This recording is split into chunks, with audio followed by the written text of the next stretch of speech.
Hello my dear friend, कैसे हैं आप लोग? सब सही? Welcome to HRE classes. आज हम लोग इस वीडियो पार्ट में समझेंगे कि पाई मॉडल का एबीसीडी पैरामीटर कैसे निकालते हैं। इससे प्रीवियस वीडियो में हम लोग क्या समझे थे कि नॉमिनल टी मॉडल का एबीसीडी पैरामीटर कैसे निकालते हैं, वोल्टेज रेगुलेशन का फॉर्मूला क्या होता है, फेरेंटी इफेक्ट कैसा होता है ना, नेटवर्क सिमेट्रिकल है कि नहीं है, रेसिप्रोकल है कि नहीं है। तो हम लोग क्या जानेंगे, मीडियम ट्रांसमिशन लाइन का सबसे लास्ट का पार्ट है पाई मॉडल। और पाई मॉडल में हम लोग समझेंगे कि नेटवर्क कैसा होता है, सिमेट्रिकल होता है कि नहीं होता है, रेसिप्रोकल होता है कि नहीं होता है, एबीसीडी पैरामीटर कैसे निकाले जाते हैं, है ना। इससे पहले जो मैंने बनाया था शॉर्ट ट्रांसमिशन है, उसको जरूर देखिएगा। फिर रिसीविंग एंड सी मॉडल, सेंडिंग एंड सी मॉडल जो मैंने बनाया है उसे जरूर देखिएगा, क्योंकि उसमें मैंने बताया है नो लोड का कंसेप्ट। नो लोड में बी एस अपॉन ए का कहाँ से आता है, फ्रेंटी इफेक्ट क्या होता है, ये मैंने बताया है। उससे उसके बाद आज हम लोग जानने वाले हैं नॉमिनल पाई मॉडल, है ना। चलिए, नॉमिनल पाई मॉडल जानने से पहले समझते हैं कि इसको पाई मॉडल क्यों बोलते हैं। कि तो पाई मॉडल क्यों, देखो पाई का सिंबल कैसा होता है, पाई का सिंबल ऐसा होता है, उसी तरह का सिंबल है, इसलिए इसको हम लोग क्या बोलते हैं, नॉमिनल पाई मॉडल बोलते हैं। अच्छा, नॉमिनल टी मॉडल में हम लोग क्या किए थे कि रेजिस्टेंस और इंडक्टेंस को दो भाग में डिवाइड कर दिए थे, R/2 और L/2 के फॉर्म में। यहाँ पे हम लोग कैपेसिटेंस को दो भागों में डिवाइड कर दे रहे हैं, C/2 और C/2 में। ठीक है। अब देखिए यहाँ पे कितना लूप, वहां पे एक नोड बन रहा था, यहाँ पे दो नोड बन रहा है, नोड ए और नोड बी, और एक लूप बन रहा है, एक लूप बन रहा है। तो कभी भी किसी नेटवर्क को सॉल्व करने के लिए हम लोगों को क्या चाहिए होता है, एक तो नोड चाहिए होता है और एक लूप चाहिए होता है। नोड में क्या लगाएंगे, केसीएल लगाएंगे, और लूप में क्या लगाएंगे, केवीएल लगाएंगे, है ना। और हम लोग जानते हैं कि जब भी एबीसीडी पैरामीटर किसी भी मॉड का निकालना हो तो हम लोग क्या जानते हैं कि दो इक्वेशन बहुत इंपॉर्टेंट है। और दो इक्वेशन क्या है, तो V S is equal to A V R plus B I R, और I S is equal to C V R plus T I R. ठीक है, ये इक्वेशन आप लोगों को याद हो गया होगा। और कैसे आया था ये भी मैंने बताया है ना। ये कैसे इक्वेशन आता है ये भी मैंने बताया था, मगर ये इक्वेशन जो है क्या, इसका बेस है। और इसी बेस से हम लोग क्या निकालते हैं, कंपेयर कर कर A B C D parameter निकालते हैं। बी एस के फॉर्म में और आई एस के फॉर्म में दो इक्वेशन लेके आते हैं, उसको कंपेयर करते हैं इन दोनों इक्वेशन से। और इन दोनों इक्वेशन से कंपेयर करने के बाद ही हम लोग को पता चलता है कि A B C D parameter कैसे निकल रहा है। तो चलिए, इन दो इक्वेशन को ही फाइंड करना है इस नेटवर्क के लिए। इन दो इक्वेशन को इस नेटवर्क में कैसे फाइंड कर सकते हैं, तो पहला तो हम लोग जानते हैं कि लूप में क्या लगा सकते हैं, केसीएल लगा सकते हैं, और सॉरी, लूप में क्या लगा सकते हैं, केवीएल लगा सकते हैं, और नोड पे क्या लगा सकते हैं, तो केसीएल लगा सकते हैं। तो चलिए, पहले दो नोड है, नोड ए और नोड बी में हम लोग लगाते हैं केसीएल। तो नोड पे ए और बी पे क्या लगाएंगे, केसीएल। तो केसीएल लगाते हैं तो क्या बनेगा, यहाँ आई एस करंट है, ये सेंडिंग एंड का करंट है। अच्छा, यहाँ पे वोल्टेज भी होगा वी एस, है ना, सेंडिंग एंड का वोल्टेज, और यहाँ पे क्या आएगा, रिसीविंग एंड का वोल्टेज। ठीक है, तो ये आई एस क्या होगा, यहाँ से गया होगा, ये जाने के बाद क्या हुआ, दो भागों में डिवाइड हो गया। एक तो आई वन नीचे चला गया और आई उधर चला गया, तो ये आई एस किसके बराबर हो जाएगा, आई वन प्लस आई के बराबर। ठीक है, आई एन प्लस आई के बराबर, इसको हम लोग इक्वेशन 1 नाम दे देते हैं। इस नोड पे देखिए, इस नोड पे कौन सा करंट जा रहा था, आई जा रहा था। आई दो भागों में डिवाइड हुआ है, I two plus I are में। तो आई किस में डिवाइड हुआ है, I two plus I are में। ये इक्वेशन 2 हो गया। यहां से हम लोगों को देखेंगे तो एक टर्म आई एस और आई एस ये मिल गया है हम लोगों को। ठीक है, मगर आई एस के साथ ना तो वी आर मिला है ना तो आई आर मिला है। मतलब दोनों टर्म को क्या करना पड़ेगा, चेंज करना पड़ेगा। एक टर्म तो मिल गया आई एस, मगर आई एस के साथ हमको चाहिए क्या, वी आर और आई आर, मगर मिला क्या है, आई वन और आई। इसका मतलब इन दोनों को हम लोग को क्या करना पड़ेगा, चेंज करना पड़ेगा। ठीक है, अब हम लोग लगाते हैं केवीएल। तो केवीएल लगाने पे क्या होगा, लूप में केवीएल लगाएंगे तो क्या बनेगा इक्वेशन, लूप में केवीएल लगाएगा तो ये वी एस है ना, ये क्या है, sending end voltage V X V S, यही वी एस कैपेसिटर के अक्रॉस का वोल्टेज हो जाएगा वी एस है। ठीक है, तो V S is equal to क्या होगा, ये I into Z, sorry subscript नहीं है, I into Z plus V R, और इसका क्रॉस का वोल्टेज कितना है, वी आर, तो ये हो जाएगा वी आर। ठीक, केवीएल लगाने तो आता ही आप लोगों को, इसमें लगाएंगे केवीएल तो यहाँ का वोल्टेज VS प्लस यहाँ पे जो ड्रॉप हो रहा है I इंटू जेड, और यहाँ पे का वोल्टेज VR, तो VS is equal to IZ plus VR। ठीक, अब समझिए यहाँ पे हम लोग क्या कर सकते हैं, VS की इक्वेशन में हम लोग क्या चाहिए होता है, फिर VS की इक्वेशन में VR और IR होना चाहिए, और हम लोग को क्या आया है, VS is equal to IZ plus VR, मतलब VR तो आ गया है, VS तो आ गया है, मगर लाना क्या है, IR लाना है। क्या लाना है, IR लाना है। IR लाने के लिए हम लोग क्या करेंगे, तो I का वैल्यू यहाँ से पुट कर देंगे इस इक्वेशन में। क्या कर देंगे, इक्वेशन 2 का वैल्यू देखो, यहाँ पे IR लाना है ना, और इस इक्वेशन I में IR है, इस इक्वेशन I में IR है, और हमको चाहिए भी IR, तो इस इक्वेशन को पुट कर देंगे यहाँ पे, इक्वेशन 3 में इक्वेशन 2 को पुट करेंगे तो VS का वैल्यू क्या बनेगा, VS का वैल्यू बन जाएगा I2 प्लस IR इंटू ये I का वैल्यू हो गया इंटू जेड प्लस VR। यहाँ तक कोई प्रॉब्लम नहीं होना चाहिए। अब देखो, अब अगर हम लोग देखेंगे तो VS में VS है, कोई दिक्कत नहीं है, VR है, यहाँ भी कोई दिक्कत नहीं है, IR है, यहाँ भी कोई दिक्कत नहीं है, मगर एक नया टर्म I2 आ गया है, इस I2 को भी चेंज करना पड़ेगा, या तो VR में या तो IR में, क्योंकि ये I2 जो है एक नया टर्म है जो कि हमको इस इक्वेशन के लिए नहीं चाहिए, है ना। ये I2 क्या है, एक नया टर्म है जो कि इस इक्वेशन में नहीं है, तो हमको भी नहीं चाहिए, क्योंकि कंपेयर हमेशा सेम इक्वेशन को सेम वेरिएबल के साथ किया जा सकता है। हम लोग समझते हैं कि कंपेयर कैसे करते हैं, जब सेम वेरिएबल हो सेम इक्वेशन में तो ही तो कंपेयर करेंगे। इंसान का कंपेयर इंसान के साथ होगा तो सेम वेरिएबल का कंपेयर सेम वेरिएबल के साथ होगा। एंड ऐसा तो नहीं हो सकता है ना कि 2 kg वजन को 2 किलोमीटर रेस लगाने वाले ट्रैक से कंपेयर किया कर दिया जाए। 2 kg वजन और 2 किलोमीटर का ट्रैक कंपेरेबल तो नहीं है। उसी तरह से VS को अगर हमको VS के साथ कंपेयर करना है तो वेरिएबल भी सेम होना चाहिए।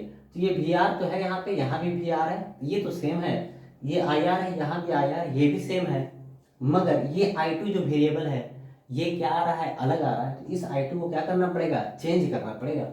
और इस I2, ये I2 है क्या आखिर में, ये I2 जो है करंट है, किसके करंट है, इस कैपेसिटर के अक्रॉस का करंट है, इस कैपेसिटर के अक्रॉस का करंट है। और हम लोग लगातार पढ़ते आ रहे हैं कि कैपेसिटर करंट को क्या लिख सकते हैं, लगातार क्या पढ़ते आ रहे हैं कि कैपेसिटर करंट को लिख सकते हैं क्या, वोल्टेज, उसके क्रॉस का वोल्टेज इनटू एडमिटेंस, है ना, इनटू एडमिटेंस, है ना। इसको ऐसे समझिए, वोल्टेज इनटू एडमिटेंस। ये I2 इसका करंट था, इसके क्रॉस का वोल्टेज कितना है, इसके क्रॉस का वोल्टेज VR ही तो है, क्योंकि ये दोनों पैरेलल में लगा हुआ है, तो पैरेलल में वोल्टेज क्या होता है, सेम होता है। ये वोल्टेज इसके क्रॉस का भी है, तो ये करंट को हम लोग क्या लिख सकते हैं, वोल्टेज इनटू एडमिटेंस, ठीक है। तो I2 को हम लोग क्या लिख सकते हैं, VR इंटू Y/2। तो यहाँ से I2 को हम लोग क्या लिख सकते हैं, I2 को लिख सकते हैं क्या, VR into Y/2 plus IR into Z plus VR। अब इस इक्वेशन को सॉल्व करना है हमको, तो VS इज इक्वल टू क्या हो जाएगा, VR YZ/2 plus IR into Z plus VR।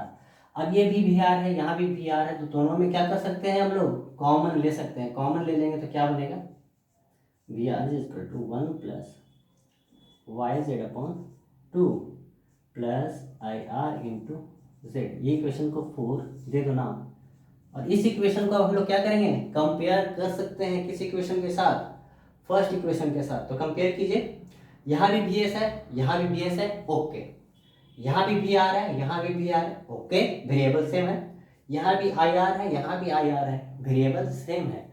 तो इसका मतलब जो बना वो इक्वेशन सेम हो गया इस इक्वेशन के साथ। तो ये A का वैल्यू कितना हो गया, ये हो गया, A का वैल्यू कितना हो गया, तो यहाँ से पता चला कि A का वैल्यू हो गया 1 प्लस YZ/2, जो कि नॉमिनल T मॉडल में भी आया था। और B का वैल्यू कितना हो गया, B का वैल्यू हो गया Z, B का वैल्यू कितना हो गया, Z, ठीक है। यहाँ से हम लोग A और B का वैल्यू निकाल लिए। चलिए अब हमको क्या चाहिए, सी और डी का वैल्यू चाहिए। क्या चाहिए, सी और डी का वैल्यू चाहिए। तो हमको सी और डी निकालने के लिए क्या करना पड़ेगा, सी और डी निकालने के लिए आई एस में लगाना पड़ेगा। ठीक है, तो आई एस कहाँ गया हमारा, तो आई एस यहाँ पे है। तो I S is equal to क्या हो जाएगा, I S is equal to है I one plus I one plus I. Okay, और आई का वैल्यू होता है I two plus I R. ठीक है, तो पहले तो ये आई का वैल्यू क्या करेंगे, हम लोग पुट करेंगे इस आई का वैल्यू क्या करेंगे, पहले तो इस इक्वेशन में पुट करेंगे। ठीक है, तो ये आई एस का इक्वेशन क्या बन जाएगा, कहाँ पे लिखे, यहाँ पे लिखते हैं। ठीक है, ये आई एस का इक्वेशन क्या बन जाएगा, तो ये आई एस का इक्वेशन बनेगा I S is equal to, यहाँ पे आई वन है ओके, प्लस आई का वैल्यू क्या है, आई का वैल्यू है I two plus I R. तो आई को क्या लिख सकते हैं, I two plus I R के बराबर, तो आई को लिख सकते हैं I two plus I R के बराबर। ऐसा क्यों लिखे, ऐसा इसलिए लिखे कि आई एस के टर्म में हमको आई आर भी चाहिए और वी आर भी चाहिए। तो आई एस के टर्म में हम लोग क्या कर दिए, आई आर लाने के लिए आई टू प्लस आई आर कर दिए। ठीक है, यहाँ तक कोई दिक्कत नहीं होना चाहिए, है ना।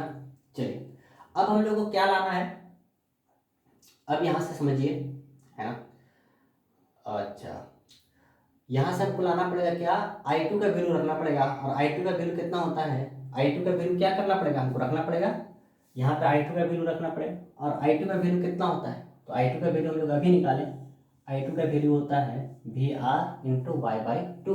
तो ये इक्वेशन बनेगा I S is equal to I one plus I two की जगह पे क्या रख देंगे, आई टू की जगह पे ये वाला वैल्यू रख देंगे। तो क्या बन जाएगा ये V R into Y by two plus I R. ठीक है, अब अगर देखें तो आई एस की जगह पे आई एस है, ओके है, वी आर की जगह पे वी आर है, ये भी ओके है, और आई आर की जगह पे आई आर है, ये भी ओके है। मगर एक नया टर्म है आई वन, उसको क्या करना पड़ेगा, हटाना पड़ेगा।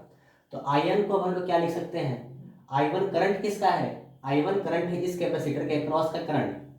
ये जो कैपेसिटर में करंट फ्लो हो रहा है वही तो आई वन है। और आई वन को हम लोग क्या लिख सकते हैं, तो आई वन को हम लोग आई टू की जगह पे क्या लिख सकते हैं, जैसे लिखे हैं तो वी एस हो जाएगा। इसके अक्रॉस का वोल्टेज कितना है, वी एस इंटू इसका इम्पीडेंस, इनका इम्पीडेंस एडमिटेंस सॉरी, है ना, वी एस इंटू इसका एडमिटेंस, तो V S into Y by two. क्या लिख सकते हैं हम लोग, आई वन को ऐसा लिख सकते हैं, I one is equal to V S into Y by two, है ना, वोल्टेज इंटू एडमिटेंस, है ना। ये कहाँ से आता है, ओम्स लॉ से आता है। कैसे आता है, इसके प्रीवियस वीडियो में बताएं, और उससे अच्छा उसके प्रीवियस वीडियो में बताएं, बहुत अच्छे से बताएं। ठीक है, थोड़ा सा ये बड़ा कॉन्सेप्ट है, इसलिए हम लोग थोड़ा सा फास्ट चल रहे हैं। ठीक है, तो I one is equal to क्या आ जाएगा, V S into Y by two. इसको समझने के लिए आपको प्रीवियस वीडियो देखना पड़ेगा। ठीक है, तो आई वन की जगह पे क्या रख देंगे हम लोग, V S into Y by two, दोनों को रख देते हैं। तो I S is equal to हो जाएगा V S into Y by two plus ये हो जाएगा आपका V R Y by two plus I R. मगर क्या, आई एस की जगह पे वी एस भी तो नहीं चाहिए, आई एस की जगह पे वी आर और डी आर चाहिए, मतलब वी एस भी नहीं चाहिए। इसका मतलब हमको वी एस भी हटाना पड़ेगा। तो वी एस का वैल्यू हम लोग कहाँ से पुट करेंगे, ये वैल्यू पुट करेंगे वी एस का वैल्यू। ये वी एस का वैल्यू देखिए, ये वी एस का वैल्यू में क्या है, वी आर है और आई आर है, वी आर है और आई आर है। इसका मतलब इसको अगर यहाँ पे हम लोग पुट देख कर देंगे तो वी आर और आई आर का टर्म आ जाएगा। तो इस इक्वेशन को पुट करेंगे कहाँ पे, वहाँ पे वी एस की जगह पे। तो वी एस को पुट करेंगे तो क्या आएगा, तो I S is equal to आ जाएगा, वी एस का वैल्यू कितना है, तो वी एस का वैल्यू इतना बड़ा है। ठीक है, वी एस का वैल्यू है V R one plus Y Z upon two plus I R into Z. ये किसका वैल्यू है, वी एस का, और उसके साथ क्या लगा हुआ है, वाई बाई टू।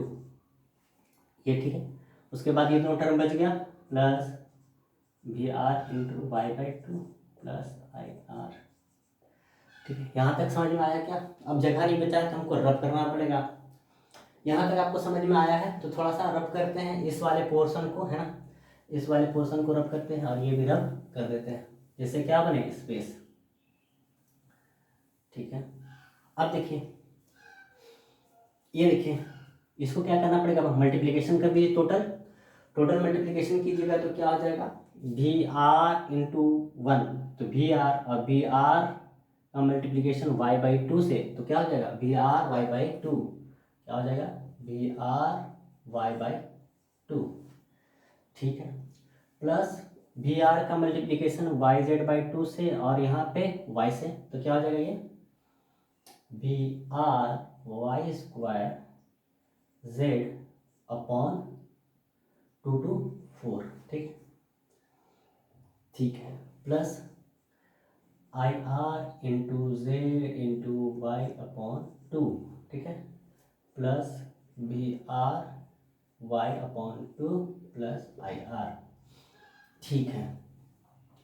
ये वी आर और ये वी आर क्या हो सकता है, कॉमन, ठीक है, तो यहाँ से वी आर और वी आर कॉमन ले लेंगे तो क्या बन जाएगा ये वी आर, ठीक है, सॉरी अभी वी आर यहाँ भी है, यहाँ भी है, यहाँ भी, तीन जगह वी आर है, ठीक है, तो ये V R by Y by two और V R Y by two कितना हो जाएगा, ये वी आर इंटू वाई हो जाएगा, इन दोनों को ऐड कर दीजिए, V R Y by two plus V R Y by two, तो कितना हो जाएगा, ये हो जाएगा वी आर वाई, प्लस यहाँ पे बनेगा V R Y square Z upon 4, plus ये आई आर और इसमें से आई आर से कॉमन ले लेंगे तो क्या बनेगा ये 1 प्लस वाई जेड अपॉन 2, यहाँ तो कोई दिक्कत नहीं होना चाहिए।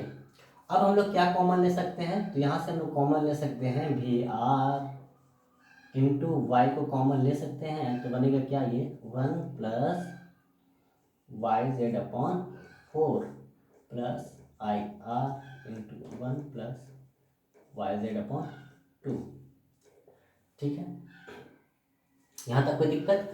अब देखिए इस वाले टर्म में, पूरे टर्म में क्या आ गया, अब इस टर्म में पूरे आई एस में वी आर और आई आर आ गया, चाहिए क्या चाहिए था, वी आर और आई आर चाहिए था, तो सी का वैल्यू कितना हो जाएगा, तो सी का वैल्यू यहाँ से देखिए, सी का वैल्यू वी आर वाले के साथ, तो सी का वैल्यू कितना हो जाएगा, वी आर के साथ क्या टर्म है, इतना पूरा टर्म है, सी का वैल्यू कितना हो जाएगा, सी का वैल्यू हो जाएगा Y into 1 plus Y Z upon 4, ये हो जाएगा सी का वैल्यू, और डी का वैल्यू किसके साथ हो रहा है, आई आर के साथ, तो डी का वैल्यू कितना हो जाएगा 1 प्लस वाई जेड अपॉन 2, ठीक है, और ए का वैल्यू कितना आया था, ए का वैल्यू भी आया था 1 प्लस वाई जेड अपॉन 2, और बी का वैल्यू आया था कितना जेड।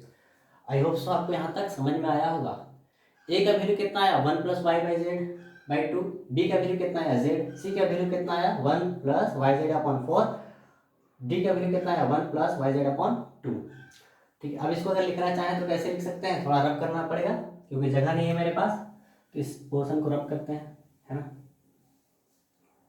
इस पोर्शन को रब करने से क्या पता चलेगा कि हम लोगों को एबीसीडी पैरामीटर कितना आया, तो 1 plus Y Z upon 2 Z, ठीक है, ये बी है, सी कितना है अपने पास Y into 1 plus Y Z upon 4, ठीक है, plus 1 plus Y Z upon 2, plus नहीं सॉरी,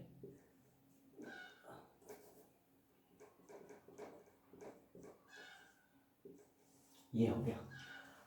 अगर सिमेट्री का देखना पड़ेगा तो A is equal to D है, ओके, जब A is equal to D होता है इसका मतलब सिमेट्री है, ये सिमेट्रिकल है, सिमेट्रिकल है। अब रेसिप्रोकल देखने के लिए, रेसिप्रोकल है कि नहीं है, तो A D minus B C करना पड़ेगा, तो A D minus B C is equal to 1, तो A D minus B C कीजिए, तो ये क्या हो जाएगा 1 प्लस वाई जेड बाई 2 इंटू 1 प्लस वाई बाई जेड 2, इन दोनों को मल्टीप्लाई करेंगे तो इन दोनों का होल स्क्वायर, मतलब 1 प्लस वाई जेड बाई 2 का whole square minus B C, तो इन दोनों को मल्टीप्लाई कर दीजिए, कितना हो जाएगा ये Y Z plus Y square Z square upon 4, minus minus plus minus minus हो जाएगा, ठीक है। इसको तोड़िए अब आप, 1 plus A square B square A square plus B square plus 2 into Y Z upon 2 minus Y Z minus Y square Z square upon 4, ये 2 से 2 गया तो वाई जेड से वाई जेड चला गया, ओके है। ये वाई स्क्वायर जेड स्क्वायर 4 से वाई स्क्वायर जेड स्क्वायर 4 गया, ये भी ओके, बचा 1, इसका मतलब कैसा है रेसिप्रोकल है, आ गया 1, इसका मतलब कैसा है रेसिप्रोकल फोकल है, ठीक है, रेसिप्रोकल है। अब अगर हम लोग को वोल्टेज रेगुलेशन देखना होगा तो वोल्टेज रेगुलेशन का फॉर्मूला हम लोग को पता है, ठीक है। वोल्टेज रेगुलेशन क्या होता है, तो वोल्टेज रेगुलेशन का जो फार्मूला होता है Vs upon A minus V R into 100। ए की जगह पे क्या पुट कर देंगे 1 प्लस वाई जेड, तो वोल्टेज रेगुलेशन का फॉर्मूला बन जाएगा Vs upon 1 plus Y Z upon 2 minus V R into 100, ठीक है। नो लोड वोल्टेज भी यही है ना। नो लोड वोल्टेज कितना हो जाएगा, तो नो लोड वोल्टेज बन जाएगा आपका Vs upon 1 plus Y Z upon 2। तो यहाँ पे भी क्या हो जाएगा, यहाँ पे भी वही हो जाएगा क्या, no load voltage greater than Vs, है ना। तो फेरेंटी इफेक्ट ऑकर होगा, no load voltage greater than Vs, इसका मतलब क्या होगा कि फेरेंटी इफेक्ट ऑकर होगा।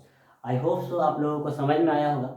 अगर वीडियो आप लोगों को समझ में आता है, आपको अच्छा लगता है, तो लाइक कीजिए, सब्सक्राइब कीजिए और शेयर कीजिए। Thank you.